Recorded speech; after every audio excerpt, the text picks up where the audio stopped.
समय का सदुपयोग पर निबंध। समय की प्रकृति ही उसकी सबसे रहस्यमयी विशेषता है। वो न दृश्य है न स्पर्शनीय, परंतु उसका असर जीवन के हर पहलू पर स्पष्ट है। समय वो मौन नायक है जो हर परिवर्तन का गवाह है। जीवन की प्रत्येक कहानी समय की गोद में पलती है। ये वो अदृश्य धारा है जो जीवन की नौका को बहाए लिए जाती है। हम चाहे या न चाहे, परंतु समय निरंतर चलता ही रहता है। इसलिए समय का सदुपयोग केवल एक व्यवहारिक आवश्यकता नहीं, बल्कि जीवन जीने की श्रेष्ठ कला है। जीवन में समय ही वो तत्व है जो हमारी नियति को आकार देता है। एक ही दिन किसी के लिए सफलता का शंखनाद होता है तो किसी और के लिए हार की घड़ी। फर्क केवल इस बात का होता है कि किसने समय का उपयोग किया और किसने उसे व्यर्थ गवा दिया। जो लोग समय की कीमत को समझते हैं वे इतिहास में अमर हो जाते हैं।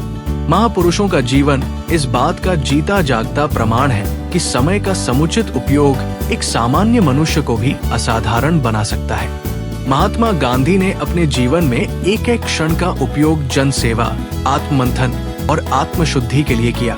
वे कहा करते थे, आपका भविष्य इस बात पर निर्भर करता है कि आप आज क्या कर रहे हैं। इसी प्रकार स्वामी विवेकानंद समय की कीमत को पहचानते हुए कहते हैं, उठो, जागो और तब तक मत रुको जब तक लक्ष्य की प्राप्ति न हो जाए। ये वाक्य आज भी हर उस छात्र, हर उस सपने देखने वाले के लिए मशाल है जो अपनी मंजिल को लेकर संदेह में है। डॉक्टर APJ अब्दुल कलाम, जिनका नाम ही प्रेरणा है, उन्होंने भी जीवन के हर क्षण को सीखने, रचने और देश सेवा में लगाया। वे कहा करते थे, अगर आप सूरज की तरह चमकना चाहते हैं तो सूरज की तरह जलना होगा, और सूरज की तरह जलना तभी संभव है जब हम अपने समय का ईमानदारी से उपयोग करें। इन सभी महापुरुषों का जीवन इस सत्य की पुष्टि करता है कि समय स्वयं कुछ नहीं करता, परंतु जो उसका उपयोग करता है वो असंभव को भी संभव बना देता है। आज के युग में समय का सबसे बड़ा शत्रु है अनियंत्रित डिजिटल जीवन। मोबाइल, सोशल मीडिया, फालतू बातचीतें और आलस्य, ये सब उस अदृश्य चोर की तरह है जो हमारी संभावनाओं को चुपचाप चुरा ले जाते हैं। जब तक हम सचेत होते हैं तब तक समय हमारी मुट्ठी से रेत की तरह फिसल चुका होता है। समय के सदुपयोग के लिए योजनाबद्ध जीवन आवश्यक है। प्रत्येक दिन की एक रूपरेखा होनी चाहिए।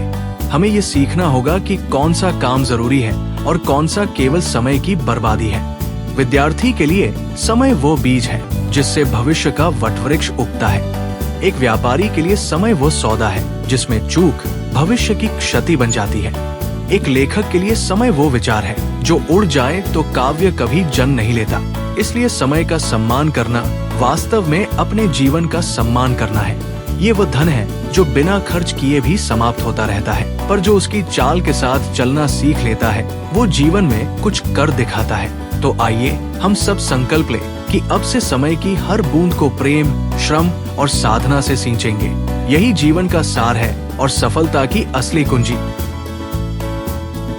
Like, comment, and subscribe.